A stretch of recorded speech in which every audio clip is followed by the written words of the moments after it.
I believe in reincarnation because I have experienced it myself. I even remember how my previous life came to an end. My name is Amelia Snow. I'm 20 years old and I have 2 older sisters, 3 nieces, and 1 nephew. I'm a student at a local art school and my life has been pretty ordinary as far as lives go. At least it was before my memories resurfaced. The memories of my previous life. Before Amelia, I was a girl named Darcy. Back then I wasn't a redhead and my hair was black as obsidian. My skin was ghostly white and my eyes were as dark as my hair. I rarely smiled and I rarely spoke. I rarely interacted with anyone except the red-eyed man. He wasn't human and I don't know what he was exactly, but he definitely wasn't a human. He spoke in a deep, rumbling voice that seemed to echo. He didn't walk, he levitated above the ground. His skin was gray and cracked, threatening to peel off his bones at any moment.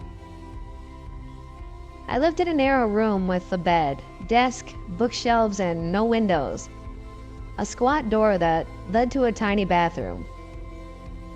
My only light source was an oil lamp, which the red-eyed man would relight every hour. I spent my days reading the books on the shelves and learning about the world beyond my 4-walled prison. Those books covered so many different topics from math to biology, chemistry, history, geography, literature, anthropology, psychology, and many more. I never grew weary of reading and my thirst for knowledge could never be quenched. One day, I asked the red-eyed man why I couldn't leave my room. His mouth quirked up in a smile, but his glowing ruby eyes remained dull. He simply said, "It is not safe for you out there." And he left me alone to contemplate his words. I never asked him about it again. As I grew up, the red-eyed man grew more monstrous. The skin on his face withered away, revealing yellowed bone. His teeth became razor sharp and his long limbs twisted and gnarled grotesquely. When he came to deliver me meals or relight the oil lamp, the coppery smell of blood would follow him into the room. Some nights I would wake up and find him peering at me through a crack in the door, his eyes glowing like lanterns. "Soon," he would rasp. "Soon." I had no idea what he meant, but I knew it wasn't good. I spent 14 years in that room.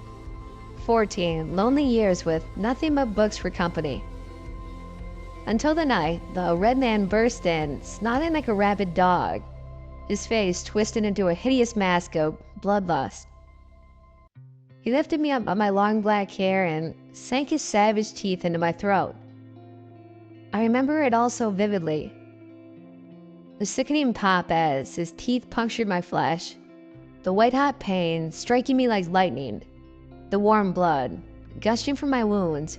The red-eyed man threw me onto the bed, and I knocked over the oil lamp, and then the hem of my skirt ignited with fire. I was left there to bleed out and burn. Smoke and the smell of burning flesh whirled around me. I watched my precious books curl up like dead leaves.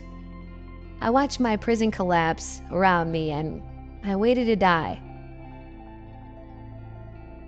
I don't remember what happened between my death and rebirth. Maybe I ceased to exist for a time, but my soul was placed in a new body.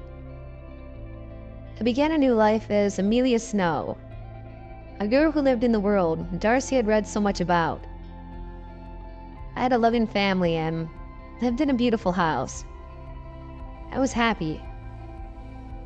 I could talk to people, I could laugh, I could cry, I could learn.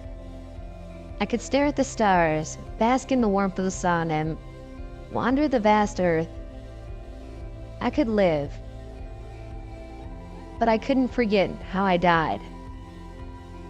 To this day, I wonder, who was Darcy? Who was the red-eyed man, and why was I kept in that room? Was I really even human? Why did my captor suddenly turn on me and kill me so viciously? Every night, I dream of my death and wake up shaking. In those dreams, I can still smell the smoke and feel the blood leak from my body, taking my life with it. I can still see the look of murder on the red-eyed man's face, his ghastly face. I can still hear him whisper, "Soon," and I now know what that means. And when the red-eyed man watches me at night, I fear that any day now, he will kill me again.